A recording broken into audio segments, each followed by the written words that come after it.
ዓለም ይፈልገው እናመርታለን ስንል አይደለም፣ እርቦናል ስንል ነው። ጠብ እያደረገ ሊገዛን ስለሚፈልግ እኛ ደግሞ አልነቃንም። አምርተን መብላት ሲገባን ለምነን ባሪያ መሆንን እንደ ጥሩ ነገር እናያለን።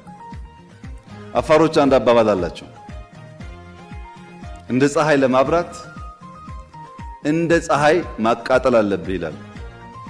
ሙቀት ስላለ አፋር አካባቢ ብርሃንም ፈልገ ሙቀት ጠልታ አይሆንም ማለት ነው። ብርሃን ከፈለክ ሙቀት አለ።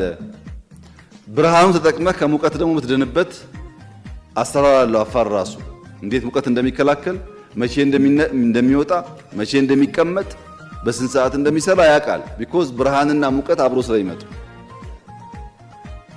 መስራት፣ ራስን መመገብ፣ ከልመና መውጣት ነፃ የለውም። እንደ ፀሐይ ካላቃጠለ ብርሃን የለም። ካልተደከመ ልማት የለም። ካልተደከመ